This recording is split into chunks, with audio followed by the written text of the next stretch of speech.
The 400-meter heats at the World Championships are over, and before I go any further, I'm just going to get out in front of this. Sydney McLaughlin-Levrone, because she is there, running the 400 on the way to the championship. Now, I'm going to talk about the women's races and the men's races. I got up very early here in the States to watch all of it, every single heat. But we all know how this conversation is going to go, because people want to know, is Sydney McLaughlin-Levrone actually going to win a gold medal in the flat 400? And the best picture we're going to get of whether this is a realistic thing, like is it really going to happen, is what we just witnessed. Because the heats were something different. Like, you actually had to watch it. Because if you didn't see it, if you just see the times, it won't make a whole lot of sense. Now, when it comes to the women's 400, because I'm going to start there, talk a little bit about the men, and go off of that. Just remember that the heats don't mean that much for either side. What we're trying to figure out is, who's really, who's legit. Because generally you're supposed to qualify without that much challenge. On the women's side, I'd say, breaking 50 is kind of like the waterline, where if you can do that, which, spoiler alert, Sydney McLaughlin-Levrone did it, Salwa Naser did it, and Marileidy Paulino did it. And they all won their heat when it happened. Yes. That makes it clear that you have a real shot at not just being in the final, but going after a medal. A few women went under 50 with them, and trust me, I'm coming back to that. But on the men's side, Ja'Cory Patterson of America, who's never run at the Olympic Games or outdoors at the World Championships. He didn't just show up, he showed out. He ran the fastest time in the prelims, or in the heats anyway. He broke 44 seconds, and all the Americans, because we have 4 Americans entered in the 400, they all took care of business, advanced on to the semifinals. I could tell you that Bayapo Ndori of Botswana looked pretty good in his heat, and the same thing is true of Sakita Nene of South Africa, and for that matter, Dream Richards of Trinidad. But at the end of the day, the men's 400 is entirely wide open. I mean, you could say Ja'Cory Patterson is the favorite based on recent form. Remember, we haven't seen him even compete on the world stage outdoors. He was there at World Indoors, but that's a whole nother story. Outdoors, we just haven't seen that. So going forward, I mean, it's wide open. Probably the biggest shocker was that Matthew Hudson-Smith of Great Britain actually wasn't an automatic qualifier. He ran and he did the best that he could, but the time that he put down just wasn't, it just wasn't good enough. He's going to be in the semifinals, so he has a chance to correct it. And I believe that he certainly can and get to the final. But his work is now cut out for him, and just didn't go according to plan. But now we get to the women's 400, because the way that thing unfolded, like I said, if you didn't see it, you don't really know what happened. They gave us the 3 Americans in the first 3 heats. That's what happened. And the first 2 Americans were Isabella Whitaker and Aaliyah Butler, neither of which won their heat. Let's just get that out there. They ran, slower than the 50-point line. But hey, those heats, shout out to the winners.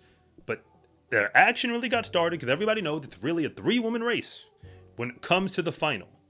And Sydney McLaughlin-Levrone shows up in heat 3. Now, when she goes out, we get a good idea now of what the script is likely going to be, because she's practicing the script for the final in the first heat. But if you're new here, I want to say thank you for even making it this far into the video.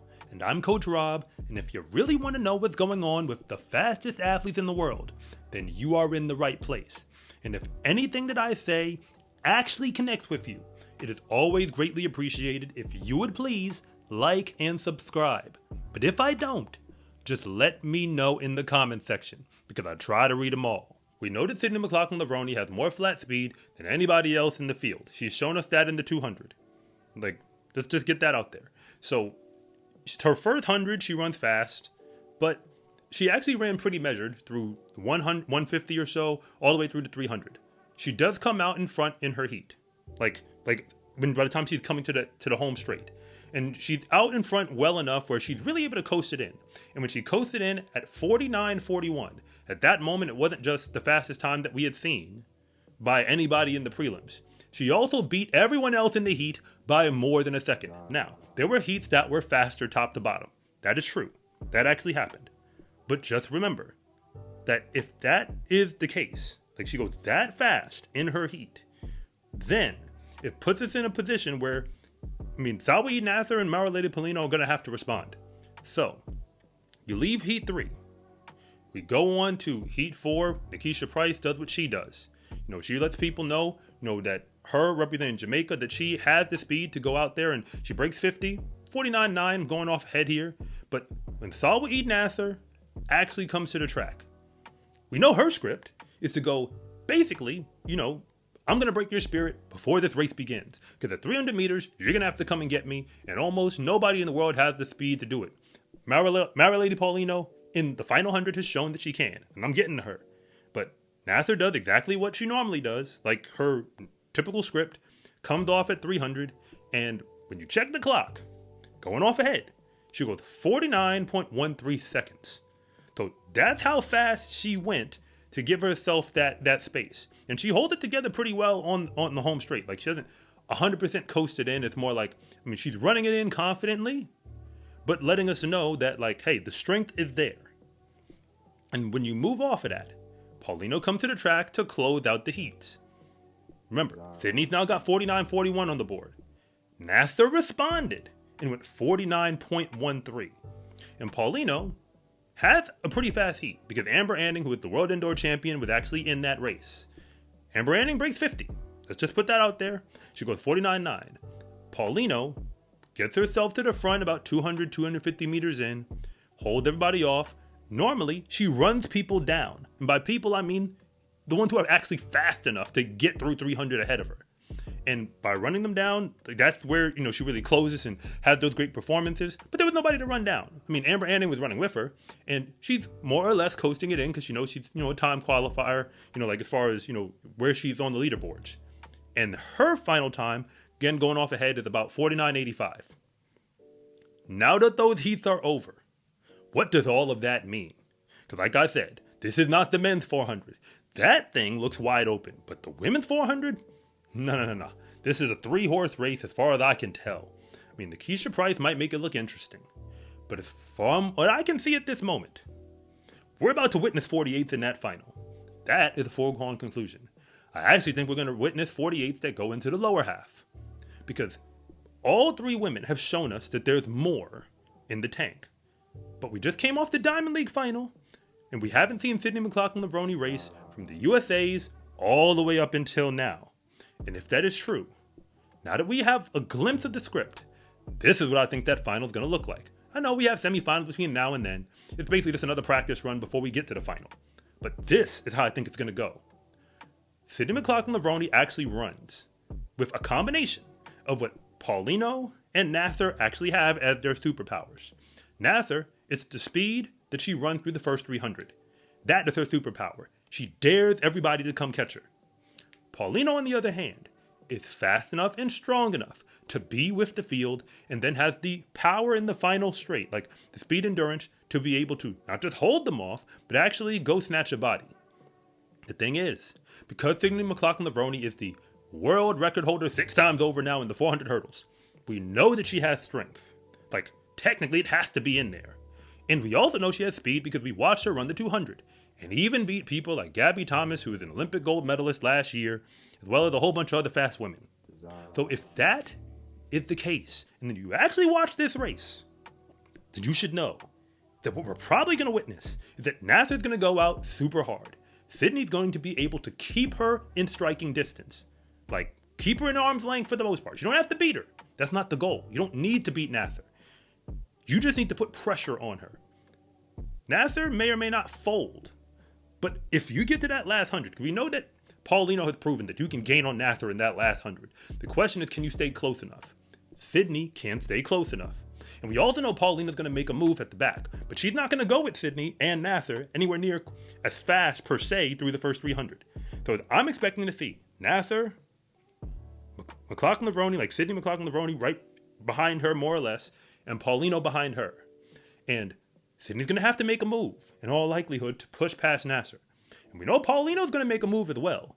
The only real question is who's going to be able to make enough of a move. And Sydney doesn't actually have to go as hard as Paulino will in the last 100. She just has to go hard enough to hold her off. That is going to be the script. Where these medals are going to land is as good a guess as any. Any one of them could get gold, silver, or bronze if we're being 100% honest. Hey, Everybody's going to have to plant their flag somewhere if you're actually going to make a prediction. And I already know what team I'm riding with. Sydney McLaughlin-Levrone, because it's really hard for me to imagine watching a championship final where she doesn't end up in front. And I know that she has the talent to do it. Just the same way we know these other women have talent to win gold medals on the world stage because they've done it already. But if Sydney actually pulls this off, because everybody's now talking, like the announcers on NBC, they're discussing, is Sydney going to do the double in the 400 and the 400 hurdles in LA for 2028? Like, we in 2025. We still at the world championships. I mean, I get it. Like, NBC has to push a narrative and, share, from an engagement, entertainment perspective. I'm not mad at that. But what I'm saying is, in this present moment, if we just enjoy the races that we're getting, the women's 400 meter dash is about as box office as track and field is ever going to get, because you gave us a past world champion, a past Olympic champion, and a world record holder stepping down into a different event. And all of them, like, you could flip a coin, roll some dice, or however you want to do it, but nobody really knows how that final is going to go. But what we do know is that it's going to be those three women at the end. And yes, that means Sydney McLaughlin-Levrone has a chance to do the unthinkable one more time. In the sport of track and field, confidence is everything, because when you win, that is just the moment when everybody else finds out what you already knew to be true, that fast is a lifestyle. Get your Fast is a Lifestyle track and field gear at scarecruiting.com/shop. Or use the link in the description below. It's a huge support to me and this channel, so I can continue to make you more content like this. And remember, it is always greatly appreciated if you would please like and subscribe.